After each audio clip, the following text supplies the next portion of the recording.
Hey guys, what's up? Welcome back to another English with Parker video. This channel is dedicated to helping English students learn faster and sound more natural by learning from a native. If that's something that interests you, then make sure you hit that subscribe button down below and turn on the notification bell so you get to see all of my newest videos first. Now I'm sure many of you watching this video are thinking about doing an official English exam for some reason or another. For example, to get onto a specific university course that needs a certain level of English, or for maybe to get your dream job. Well, before you decide to do a Cambridge English exam, did you know that there's another option that could be better for you? Aha! Got you there. It's called IELTS. So guess what? Today we're going to take a look at the differences between the two exams. Let's get started.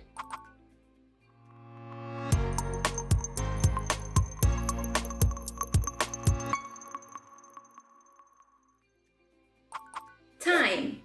The Cambridge exam is a long one.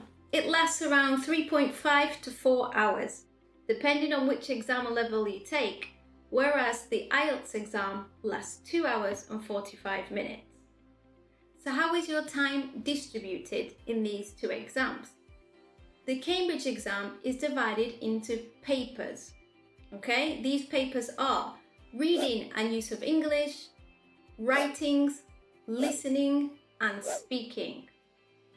Then each of these papers are divided into parts. For example, 4 parts in the B2 speaking exam, 7 parts in the reading and use of English exam, etc. The IELTS exam is divided into only 4 parts: listening, reading, writing, and speaking. Simple. Let's talk about when you do these exams. If you do the Cambridge exam, there is the possibility that some of the parts, for example, the speaking, are done on a different day. So you could be doing the reading and use of English, writing and listening on a Monday, and then the speaking on a Thursday, for example. So this is definitely something to bear in mind if you have to travel a long way to get to your exam, or if you are someone who suffers a lot on the day of your exam. Are you going to be okay with doing the exam on 2 separate days? Remember, it's not always like this, but it's a possibility. It can happen. Now, with the IELTS exam, it's always on the same day. Okay, let's talk about with who you do the exam.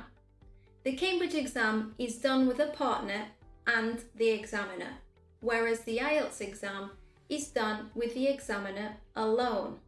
Why is this an important point to take into consideration? Because you don't need to practice some of the social speaking skills involved with partners. For example, in parts 3 and 4 of the Cambridge exam, you need to involve your partner in a discussion, like, what do you think? Or if they are involving you in a discussion, you could reply, I agree with your point, but in my opinion, I think, etc. So there are many other things to learn when you involve another partner. In the IELTS exam, you just speak by yourself about a certain topic. There are no partners involved. Let's talk about listening. At the time of this recording, in the Cambridge exam, you get to hear the recording twice. This gives you double the opportunity to listen, understand, and take notes. Very useful.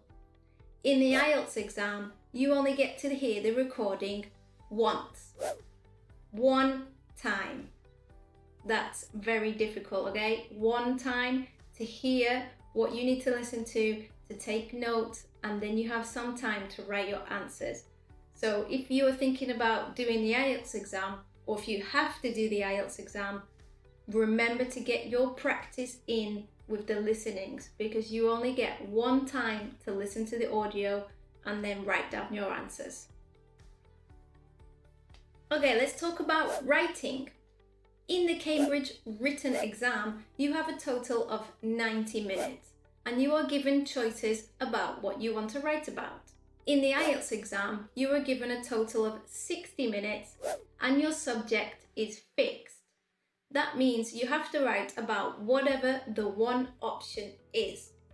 Kind of difficult, I think. So when you go into the exam, you will have one option and you have to write about this topic.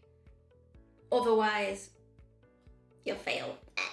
Okay, so let's move on to scoring. In the Cambridge exam, you need 60% to pass, and the scoring scale is set on points. For example, 160 to 230. In the IELTS exam, you can't fail. What? You can't fail? Yeah, that's right. You can't fail. So how does this work? Well, I mean the scoring is based on a scale of 1 to 9, 4 being a limited user and 9 being an expert user. So if you get a 2, even though you don't actually officially fail, you pretty much failed, to be honest. What are you going to do with a 2? If a 4 is a limited user, getting a 2 is probably not much use. Bearing in mind, to get a job or to study abroad, you need a 7, more or less, a 6 or a 7. Just to give you another way to view this, an IELTS band 7 is the equivalent to a Cambridge B2. Okay, let's talk about expiration dates. What? My exam can expire? Yes. Well, with a Cambridge exam, no, it never expires. Once you have it forever. However, the IELTS exam has an expiry date of 2 years if it is used to study or work with a visa. Something to keep in mind if you're thinking about moving abroad, and will you be doing it within the next 1.5 to 2 years. So, how do you choose the correct English exam for you? The Cambridge exam is best for you if you live in a non-English speaking country. You need a certain proven level for work purposes in a non-English speaking country. You need a certain proven level of English for higher education. Okay, Cambridge is accepted for many universities in Europe. For personal development, for example, general use of English, English for personal use, traveling, etc. The IELTS exam is best if you are living or going to be living in an English-speaking country, for example, the UK or the USA, etc. Or if you want to study in an English-speaking country. Most UK universities ask for the IELTS exam to be able to be accepted onto a course. The IELTS exam is also highly accepted worldwide. Visa and immigration services. Nearly all English-speaking countries ask for the IELTS exam certificate with a certain score if you're applying for a work, study or immigration visa. This exam is also a good option for personal development. So, in conclusion, there you have it, the differences between the two most important English exams in the world.